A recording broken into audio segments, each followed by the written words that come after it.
आज की कहानी का नाम है गवार बहू। नमस्कार मित्रों, आपका हमारे चैनल कहानियों के मंजर में स्वागत है।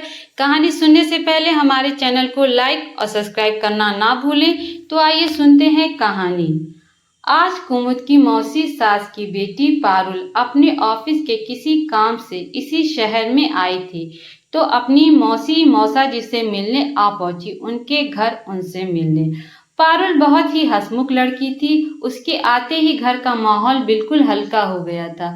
पर कुमुद ये महसूस कर रही थी कि जब से पारुल आई है वो कुमुद के हर काम को, उसके बैठने उठने के तरीके को बहुत ध्यान से देख रही है, जिससे कुमुद अपने आप को बहुत असहज महसूस कर रही थी। कुमुद एक पढ़ी लिखी होशियार लड़की है जो शादी से पहले एक स्कूल में प्राइवेट टीचर के तौर पर पढ़ाया करती थी और सरकारी नौकरी के लिए प्रयासरत भी थी।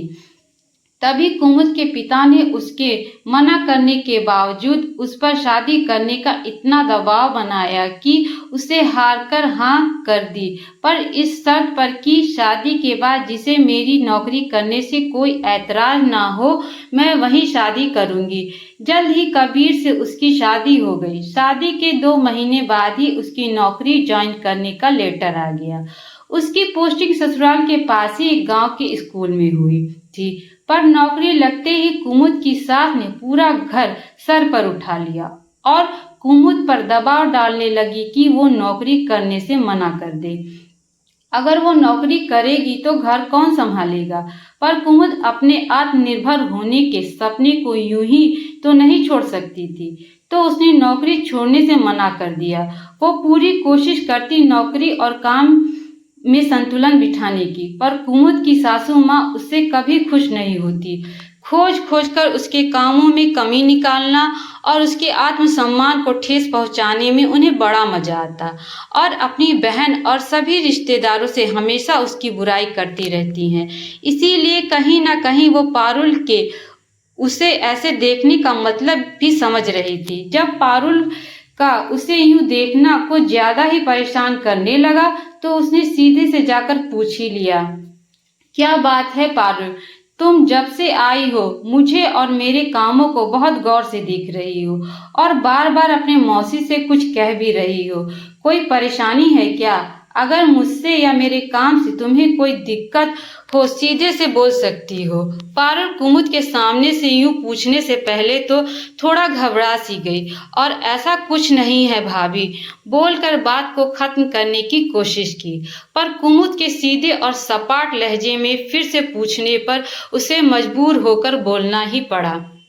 वो भाभी, मौसी जी मेरी मम्मी से आपकी बहुत बुराई करती हैं कि आपको कुछ नहीं आता, आप बस अपनी नौकरी करती हैं, घर के काम आपसे नहीं होते और आप बहुत बदतमीज और गंवार हैं।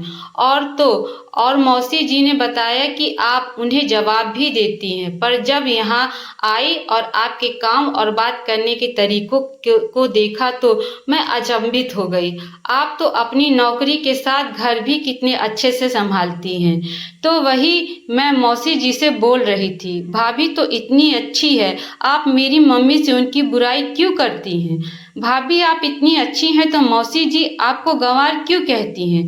पारुल के इस सवाल पर मैं कुमुद मुस्कुराते हुए बोली, मैं अपने लिए बोलती हूँ इसीलिए गंवार हूँ। तुम्हें पता है पारुल, एक दिन भी ऐसा नहीं होता जब मम्मी जी मुझे उनकी बात ना मानने का ताना ना मारती हूँ।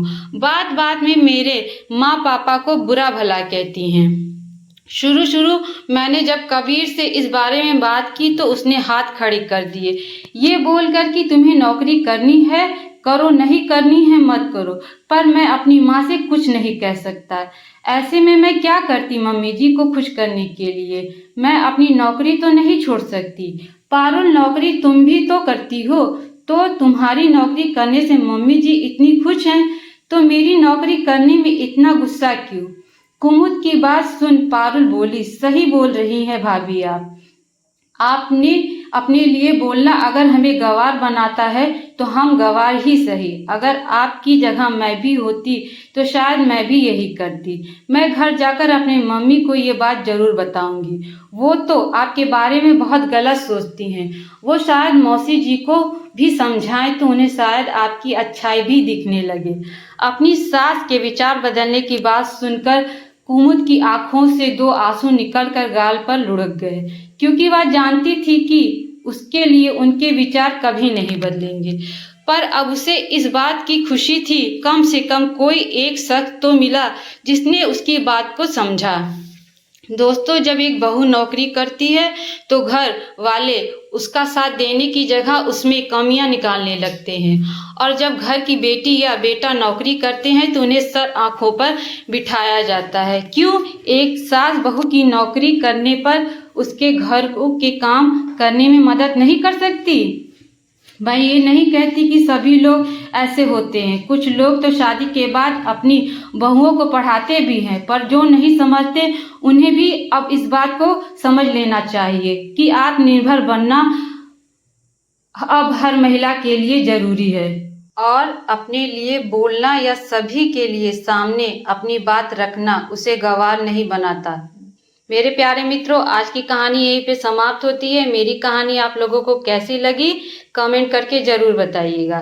धन्यवाद।